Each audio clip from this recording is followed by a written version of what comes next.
School level पे बोलोगे।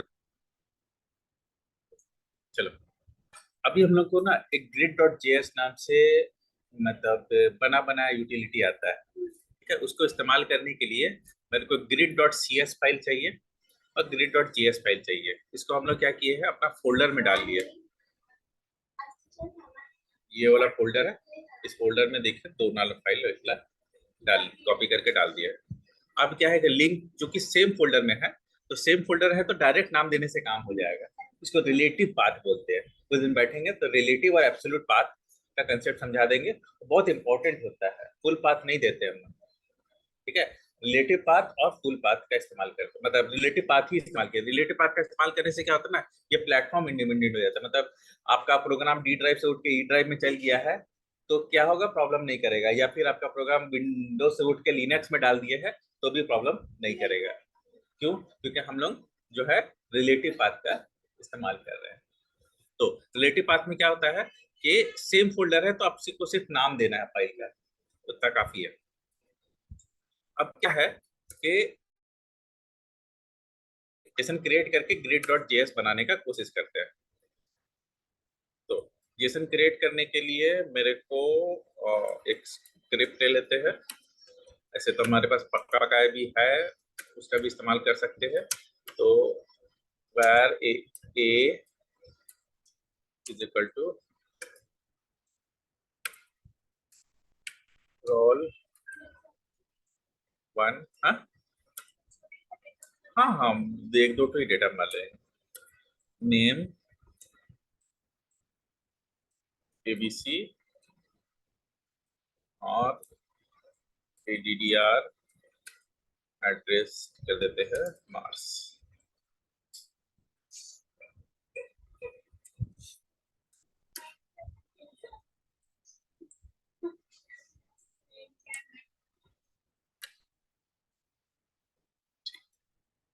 तो नाम भी तो एलियन रखा है, एबीसी किसा नाम होता है। सही बात है। एक मार्स से है, एक सैटर्न से है,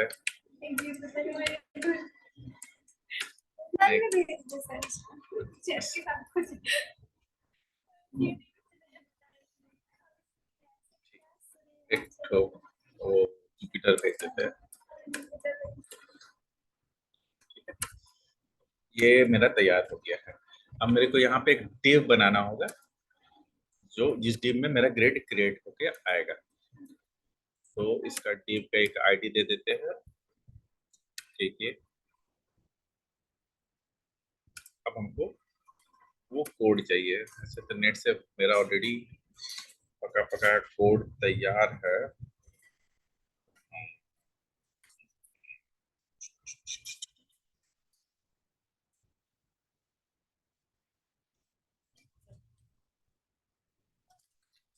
ओ यार चिप्स,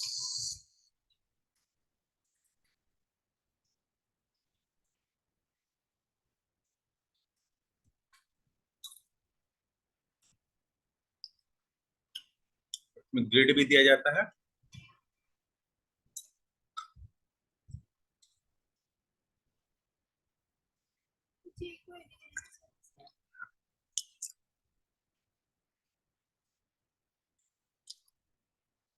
डिव आईडी रैपर।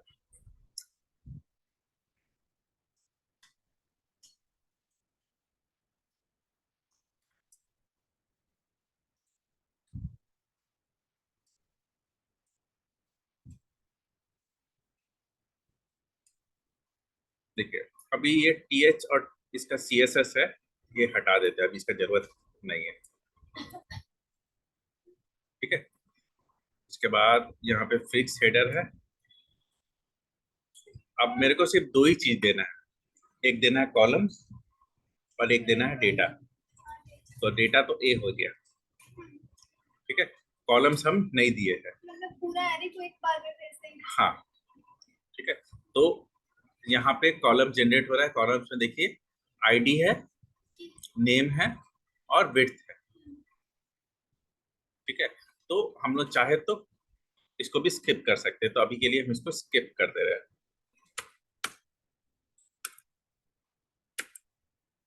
ठीक है, तो NSJS ग्रिड है, डेटा ए है, हाइट 200 है और सर्च टू है। हाँ, कीवर्ड है। और ये ग्रिड बनाएगा एक, जो हम लोग कल पूरा कोड लिख के स्क्रिप्ट मन से बनाए थे ना, ये शॉर्ट मतलब ग्रिड का इस्तेमाल करके बनाएगा। तो अब इसको करते हैं रन और देखते हैं कि हम लोग का काम हुआ है कि नहीं हुआ है। फिर हम लोग ट्रबल शूट सीखेंगे।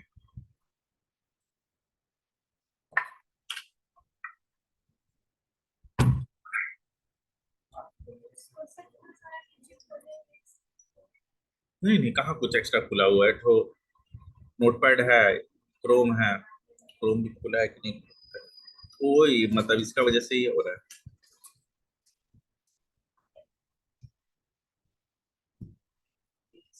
ठीक है, आप देखिए सर्चिंग भी आ गया, जैसे ए ए बी। हाँ सर ये आपका वो वाला जैसा दिख रहा है जो आप दिखाए थे नहीं, हम हाँ उसी के जैसा लग रहा है। ठीक है। तो अब क्या होता है, इसमें और भी फीचर्स है, जैसे पेजिंग।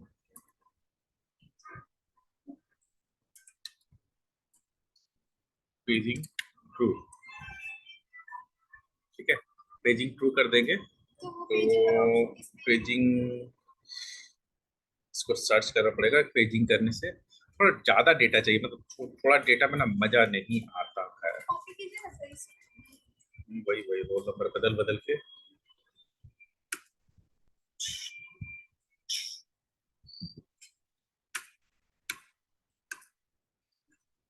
Roll number 451111।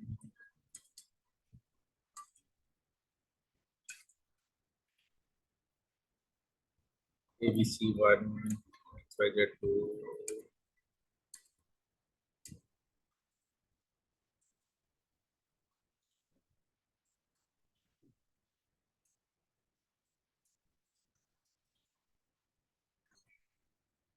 अच्छा ये देखिए हाइट दिए हुए है, इसमें कोई इतना नहीं। तो वो अपने हिसाब से इसका ये ले विड्थ सेट कर दिया।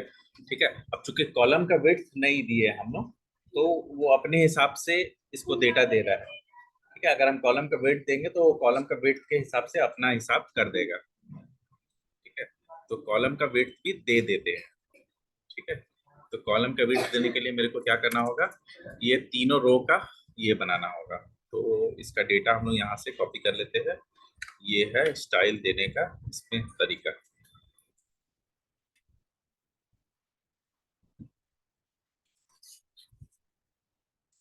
ठीक है, तो अभी हम लोग एक बना देते हैं, where CLMNS is equal to array। आप देखिए कॉल में यहाँ पे की है, तो इस की का जगह पे हमको आईडी देना होगा। ठीक है, तो पहला की होगा रोल, दूसरा का होगा मतलब रोल का नेम दिखेगा क्या, रोल, और बिट कितना होगा 150, तो उतने ही रखने से CLMS push JSON dot parse call.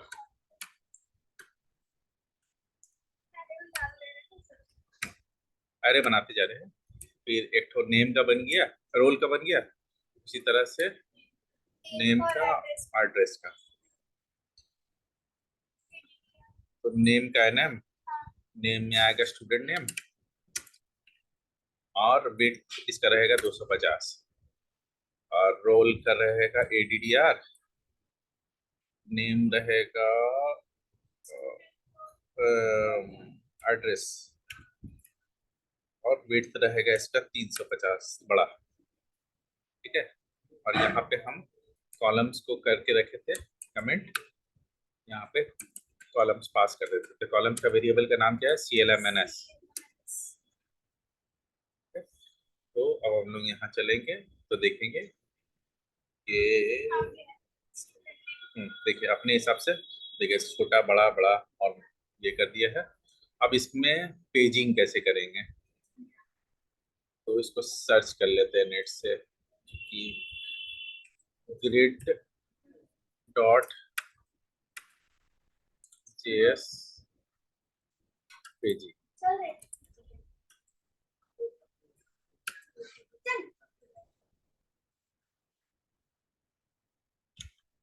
चल चलना।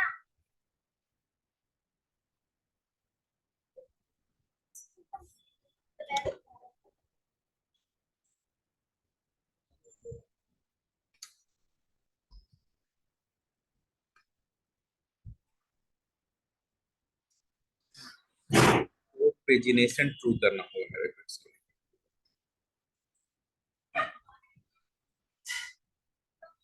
तो इसके लिए मेरे को बस यहाँ पे आना है सर्च टू, पेजिंग की जगह सर पेजिनेशन। पेजिनेशन।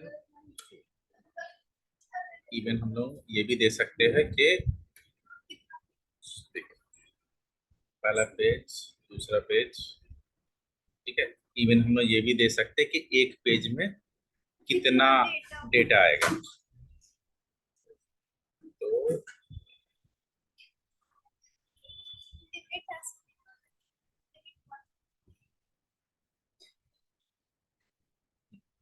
पेजिनेशन का लिमिट, तो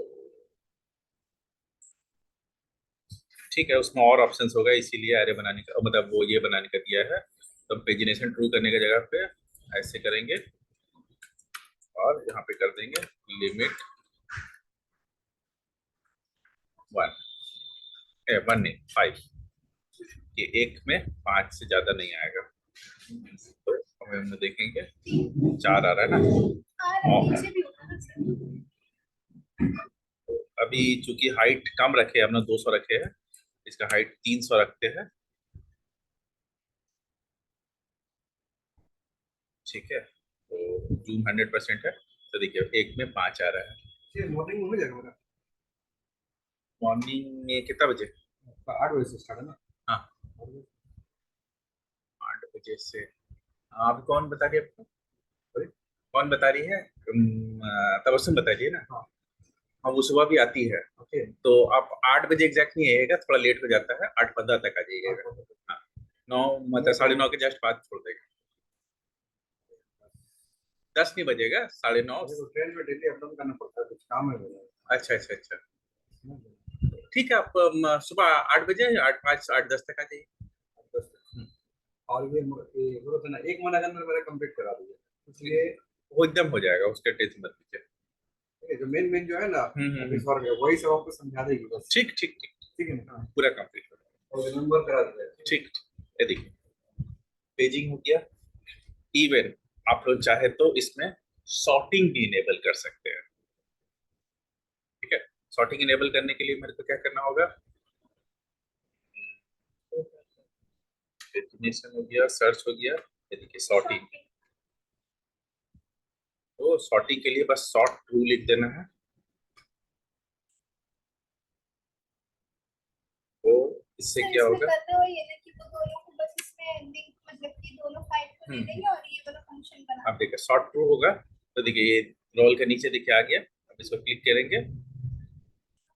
चूंकि क्या है कि हमारा जो जेसन डेटा है वो स्ट्रिंग है, इसीलिए ठीक से सॉर्ट नहीं हो रहा है। इसको हम ऑब्जेक्ट में कन्वर्ट करेंगे। नहीं, यहाँ पे हम लोग डबल कोट्स में डेटा दिए हैं। रोल नंबर के हिसाब से वो हाँ। सॉर्ट कर देगा। नहीं वो देखिए टेक्स्ट में क्या हो रहा है ना कि 1 1 1 और 13 और 155 एक ही साथ है, फिर 2 2 2 2 एक साथ है, और फिर 3 एक सीरीज में है। हाँ स्ट्रिंग का वजह से। अब देखिए अब न्यूमेरिक हो जाएगा। तो अभी देखिए अभी हम सॉर्टिंग करेंगे तो देखिए 5 अलग आया, 233 बाद में आया। तो वो पहले आ जाएगा। हाँ तो आप इसीलिए हम बोलते हैं, हमेशा बोलते हैं कि टेक्स्ट का नंबर और नंबर का 1 अलग अलग है। उसी तरह से यहाँ भी जो हम एबीसीडी लिखे हैं, तो आपका इधर एबीसीडी और कैपिटल एबीसीडी का अलग कहानी है। मतलब यहाँ पे कैपिटल एएनओ, कैपिटल एबीसी, ठीक है। तो देखिए कैपिटल वाला ऊपर आ गया, फिर स्मॉल वाला शुरू हुआ, फिर स्मॉल वाला शुरू हुआ। मतलब पूरा कैपिटल वाला साफ अब देखिए एक्स बाद में आ रहा है। हाँ, तो अब क्या हो रहा है, अब क्या होगा कि अगर हम एबीसी के बाद यहाँ एक्स लिखेंगे तो कैपिटल वाला एक्स पहले आएगा। सर, मतलब क्यों? हम शॉर्टिंग क्योंकि लगाए तो वो हर कॉलम में शॉर्टिंग लगता है। अभी देखिए यहाँ पे एक चीज ध्यान दीजिए कि हम ये इसको दिए कैपिटल एक्स, ठीक है। तो कैपिटल एक्स दिए, तो जब हम सॉर्टिंग करेंगे तो देखिए A B C D capital X पहले आया, क्योंकि और वो कैपिटल हाँ, में आ और गया। स्मॉल वाला एक्स बाद में आ रहा है। क्यों? क्योंकि कैपिटल का कोड शुरू होता है 65 से 91 और स्मॉल का कोड होता है 97 से 122, ठीक है। उसी तरह से एड्रेस, ठीक है। डेट में थोड़ा झमेला होता है, लेकिन अगर डेट का फॉर्मेट तो आपको पहले साल फिर महीना फिर तारीख रखिएगा, तो डेट में भी सॉर्टिंग होने में झमेला नहीं होगा, चाहे वो स्ट्रिंग रखिए चाहे कुछ और फॉर्मेट रखिए, लास्ट में डेट, बीच में मंथ और पहले ईयर हो जाएगा। ठीक है। तो ये फॉर्मेट में रखेंगे तो क्या होगा कि आपका डेटा सॉर्टिंग होने में प्रॉब्लम नहीं होगा। तो इस तरह से आपका grid.js में इतना ही नहीं है, और भी बहुत सारा फीचर्स अवेलेबल है। लेकिन क्या है कि प्रोजेक्ट बनाने के लिए इस तरह का चीज अगर डेटा रिप्रेजेंटेशन आसानी से हो जाता है तो मेरा बहुत सारा काम मैनेज हो जाता है इसमें से, ठीक है। इवन जो ये बड़ा बड़ा आ रहा है इसका पैडिंग सॉर्टिंग छोटा किया जा सकता है, फॉन्ट कलर स्टाइल बहुत सारा कुछ उसमें grid.js में, मतलब grid.js के बारे में और थोड़ा सा बैठ के थोड़ा सा पढ़ लीजिएगा, समझ लीजिएगा, तो क्या है कि जेसन फॉर्मेट से बहुत ही जादुई तरीके से आप मतलब grid.js में काम कर सकते हैं, ठीक है। तो ये इसका डॉक्यूमेंटेशन है grid.js का, हम सेटअप करना सिखा दिए हैं। अब आप चाहे तो इसका डॉक्यूमेंटेशन पढ़ के, ठीक है, फिक्स हेडर, जैसे बहुत लंबा डेटा है, ठीक है, और नीचे जाने के बाद भी हेडर फिक्स रहेगा, तो फिक्स हेडर कर सकते हैं, हिडन कॉलम्स रख सकते हैं कि कौन कौन सा कॉलम दिखेगा कौन कौन सा नहीं दिखेगा, ठीक है। वाइट टेबल रख सकते हैं, मतलब वाइट स्मॉल, फिर इसका डेटा सोर्स में अलग अलग डेटा सोर्स सपोर्ट करता है, ठीक है, कि जेसन है, एक्सएमएल है, एचटीएमएल है, तो उतना दिमाग, इवन एचटीएमएल का जो टीआरटीडी है ना उससे भी grid.js बन जाता है आसानी से। अच्छा, वहाँ से मतलब उसका कॉलम हाँ, से डेट और मतलब एचटीएमएल पूरा लिखा हुआ है उसको grid.js में कन्वर्ट करेंगे तो भी हो जाता है। तो ये दो ऑप्शन बहुत काम का है, ठीक है। अब ये बोल रहे import from server side dynamic data import, वो सब हम लोग अपने से खुद कर लेंगे जब हम लोग मतलब जावास्क्रिप्ट के बाद अभी हम लोग मतलब जेक्वेरी करेंगे ना, जेक्वेरी के बाद एक इंपॉर्टेंट ऑप्शन करने वाले हैं जिसका नाम है एजैक्स, सीख जाएंगे। ठीक है। तो एजैक्स में क्या होगा ना, सर्वर से डेटा मंगाना है, तो एजैक्स बताने से पहले सर्वर पहले बताना पड़ेगा, तो कोई ना कोई सर्वर बताना होगा। तो सबसे बढ़िया सर्वर है सीखने के लिए PHP, ठीक है। सबसे सस्ता सुविस्ता सर्वर, सिंपल से सेटअप हो जाता है, बहुत लंबा चौड़ा काम मतलब काम झाम करने का जरूरत नहीं है, और आसानी से PHP में ना सर्वर से डेटा जेसन फॉर्मेट में मंगाना ये करना बहुत किया जा सकता है। तो हम लोग क्या होगा ना कि बैकग्राउंड में रखेंगे PHP और फोरग्राउंड में रखेंगे jQuery, और ये और एक छोटा सा प्रोजेक्ट बनाना चालू करेंगे, लेकिन पहले हम लोग jQuery खत्म करेंगे, ठीक है। jQuery खत्म करेंगे और PHP खत्म कर लेंगे, तब क्या होगा कि हम लोग एक प्रोजेक्ट बनाना चालू करेंगे तो फिर बहुत आसानी से ये चीज हो जाएगा। तो इस तरह से जो है ना ग्रिड टेबल इस्तेमाल करके बहुत आसानी से बहुत सारा बेसिक लेवल पे चीजों को बनाया जा सकता है, ठीक है। ये मतलब उसमें इफेक्ट देना है, फंक्शन देना है, ठीक है, वो डिजाइन देना है, ये जो इतना एक्स्ट्रा पैडिंग हो जा रहा है वो सब हटाना है, छोटा करना है, देख रहे हैं ना, छोटा छोटा फंक्शन इनेबल करने से पेजिंग हो जा रहा है, सॉर्टिंग हो जा रहा है, सर्चिंग हो जा रहा है, ठीक है। तो मेरा को डेटा आसान पड़ रहा है, देखिए XYZ लिखे,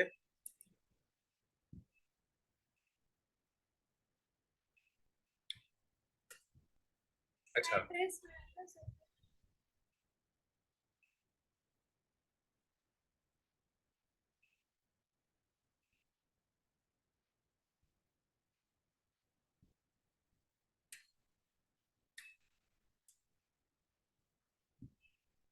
अब देखिए सारा XYZ आ गया।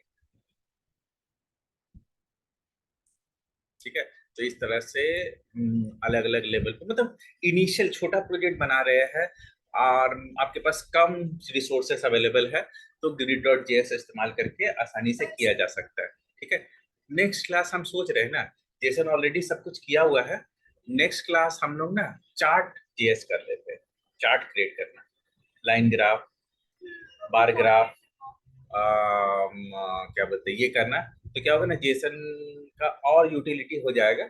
और उसके बाद फिर क्या होगा ना कि फिर हम लोग जब सर्वर यूटिलिटी स्टार्ट करेंगे तो क्या होगा कि प्रोजेक्ट के साथ साथ कर लेंगे, ऐसे तो कुछ कुछ चीज और जरूरत पड़ेगा। ठीक है, एजाक्स का जब अलग से वीडियो बनाएंगे तब उधर करते हैं।